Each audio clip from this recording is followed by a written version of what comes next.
یہ تو صحابہ کے دور میں نے کہا اگر آپ حدیثیں پڑھ لیتے ایک آیت سے کبھی تھوڑی مسئلہ حل ہوتا ہے. آپ کسی کی ایک بات لے رہے ہیں, دوسرے موقع پہ جو اس نے تشریح کی ہے وہ آپ نہیں لے رہے.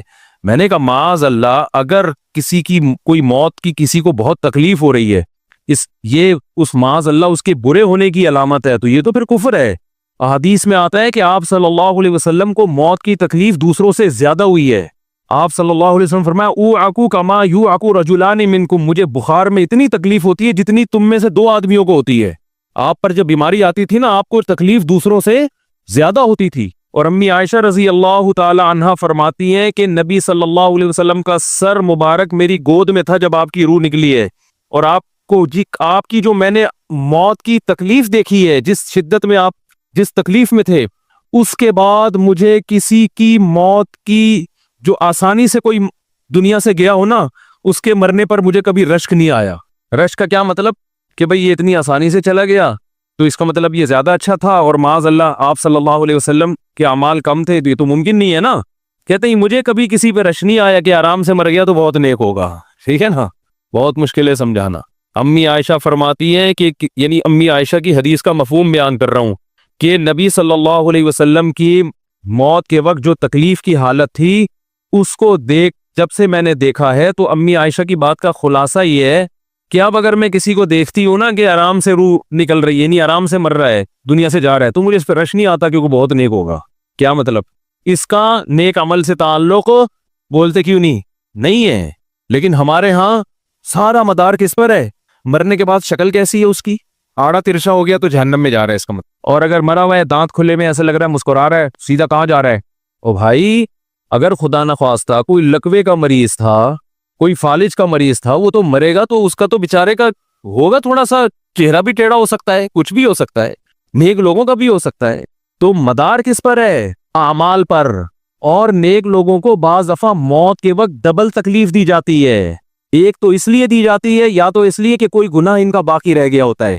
اللہ کیا کہتے ہیں, بھائی قبر میں جانے سے پہلے اس کو ہمارے پاس دھلا کے لے کے آؤ, صاف ستھرا ہو کے. اب ہمارے پاس آ رہا ہے تو اب ہم نہیں چاہتے کہ اس کے گناہوں کی گٹری ہو, اس کو پاک صاف کر کے لے. میں نے بڑے بڑے بزرگ دیکھے جن کو آخری وقت میں بہت مصیبت میں گزری ان کی, یعنی زندگی کے آخری ایام, بیٹیوں کی ٹینشن, کسی بیٹی کو طلاق ہو گئی, وہ گھر آ گئی, کوئی اور مسئلہ ہو گیا, تو بڑی ٹینشن میں آخری وقت.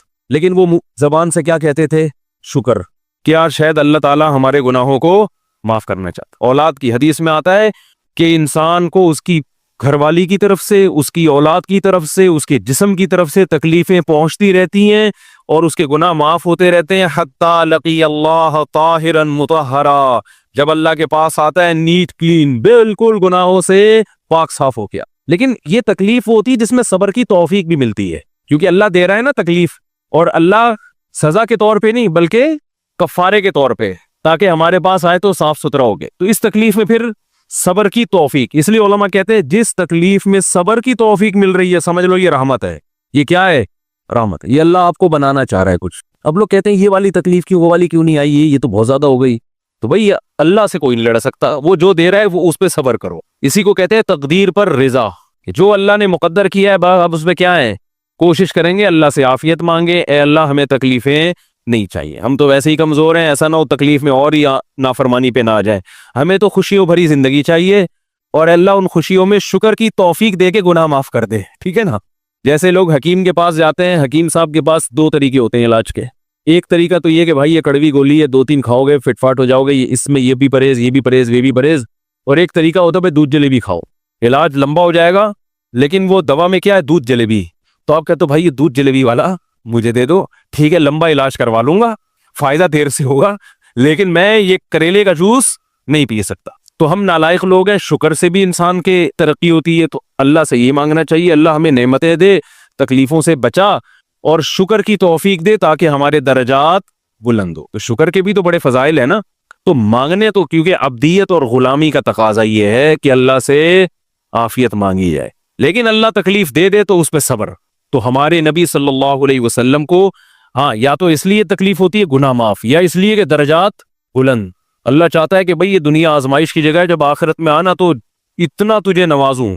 تو ہمارے نبی صلی اللہ علیہ وسلم جنت میں آخرت میں سب سے اعلیٰ مقام کس کا ہوگا؟ سید الانبیاء محمد صلی اللہ علیہ وسلم، حضرت آدم سے بھی زیادہ، نوح علیہ السلام سے بھی زیادہ. تو اللہ نے فرمایا کہ آپ کو پروٹوکول دینے کے لیے آخری جو اب آپ کا آخرت کا سفر ہے نا، اس میں مادی تکلیف آپ کو دوسروں سے زیادہ دی جائے گی. یہی وجہ ہے کہ حضرت فاطمہ رضی اللہ تعالی عنہ، آپ کی چہیتی بیٹی، جب انہوں نے آپ صلی اللہ علیہ وسلم کی اس تکلیف کو دیکھا نا، جو موت کے وقت تکلیف تھی اور جو بخار کی شدت تھی، واہ کرب ابتا، فرماتی تھی ہائے میرے والد کا کرب. بہت زیادہ غمزدہ ہو گئی ان کو دیکھ کر کس قدر تکلیف میں ہے. تو آپ صلی اللہ علیہ وسلم نے فرمایا لا کرب علی ابیک بعد اليوم. کیسے تسلی کے جملے. اپنی بیٹی سے فرمایا ہے فاطمہ تیرے باپ پر آج کے بعد کوئی تکلیف، بولو لا کرب علی ابیک بعد اليوم. اس میں بھی آپ صبر کا پہلو تلاش کر رہے ہیں، شکر کا. بس یہ اللہ کی طرف سے آخری ہے. آج کے بعد اے میری بیٹی تیرے باپ پر کوئی تکلیف نہیں. اپنی بیٹی کو بھی تسلی دے رہے ہیں کہ غم ہلکا کر، بس یہ اللہ کی طرف سے آخری ہے. آج کے بعد کوئی تکلیف نہیں ہوگی.